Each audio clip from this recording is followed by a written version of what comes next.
You know, I think it's a fair rule of thumb to treat Blumhouse films the following way. They're 50-50. So much so, if the last Blumhouse film you watched was good, it's pretty much a surefire shot that the one you're getting ready to watch is going to be terrible. Well, here we are at the end of the month. It damn near bored me to death with all the awful films, so when I went to the cinema to check out Woman in the Yard, I thought back to the last Blumhouse film I saw. Because I practice what I preach, you see. Funnily enough, the last one I saw was Wolfman, and even though it divided the horror community in multiple ways, I thought it was pretty decent. And what do you know? After seeing this film, it seems my rule of thumb stands true. Woman in the Yard. Let's talk about it. Say what again?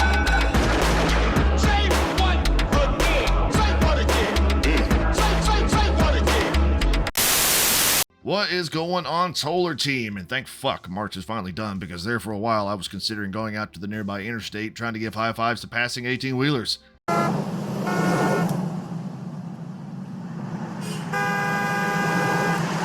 It was a great month for our channel, bringing in nearly 500 new subscribers and 50,000 views. So for that, thank you guys. Sincerely, your support means everything to me, and I'm working on a date where we can all sit down and do a live stream together so we can celebrate 1,000 subscribers.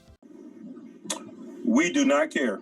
Now that I'm done jerking you all off, which if that's your thing, more power to you, I'm a big but gentle man.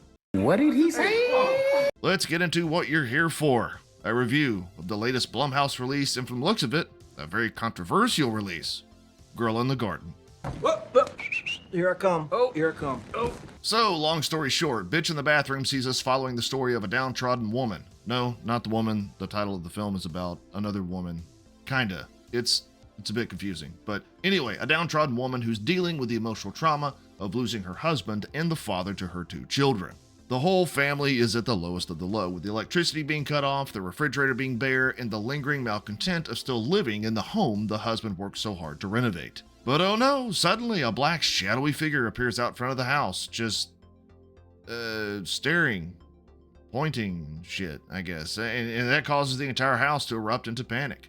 What is she doing out there? Why won't she leave? Does she understand she's wearing all black and it's hot as shit outside? Nah, whatever. Anyway, all of this causes the teenage son of the family to start asking questions, becoming unruly once his mother doesn't answer them, all the while the young sister is caught in the crossfire. That's it. That's as spoiler-free of a plot synopsis that I can give you. Well, gentlemen, you have my curiosity, but now you have my attention. For starters, even though Lady in the Living Room probably pissed me off more this month than Snow White, and that's saying something, I do think there's some creative merit here. Director Jaime Collet-Serra, hope I said that correctly, brings a particular directorial style, choosing to use shadows and tricky light work in order to illustrate just how dangerous the threat of the film is. Not Nosferatu levels, mind you, but good enough to give you something visually appealing to look at on screen, which is great because everything else is just utter shit. Boy, that escalated quickly. How many more damn horror films do I have to watch where one of the parents is dealing with grief brought on by some kind of tragic accident? How many more damn horror films do I have to watch where one of the kids is a bloody dickhead, unreasonably so too, to the point it comes across forced and fake? Well, if you're as tired of that shit as I am, be prepared to hold on tight to your bucket of popcorn because you're going to want to huck it at the person in the row in front of you.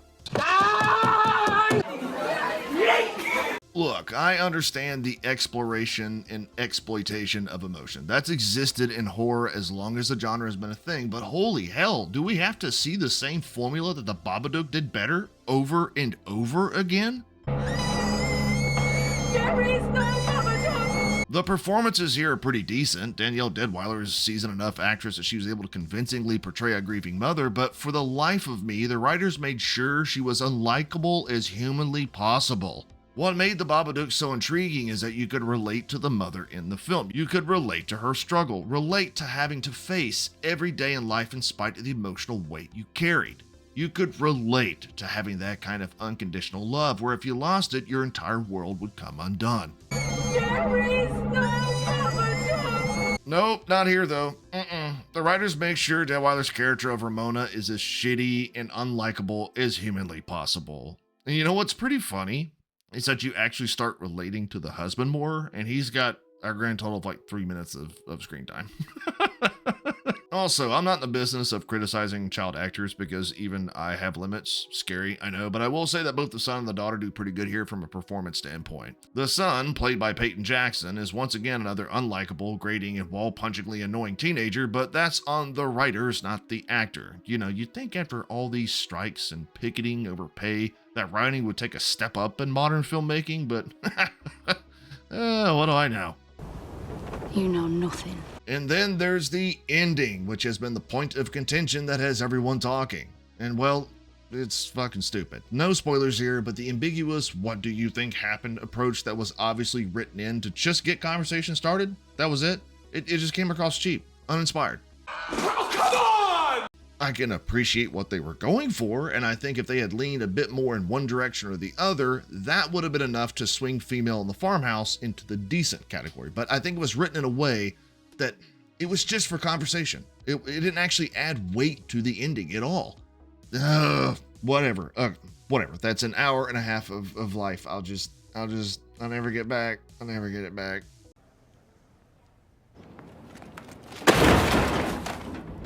I shouldn't have to say this, but I'm gonna because it's what I do here on the channel. So, we happy? Say what again? Say what again? I dare you. I double dare you, motherfucker. Jesus, Mary, and Joseph. I wish Blumhouse would hire more people in the quality control department. I really want to like most of their films since I'm a horror fan above everything else after all, but unfortunately everything they put out is reduced to a coin flip on if it's gonna be good or not. Gal in the Garage is no exception to this, which I hate because I really do think there was some potential here. Anyway, I appreciate y'all for checking out my review. I'll talk to y'all later.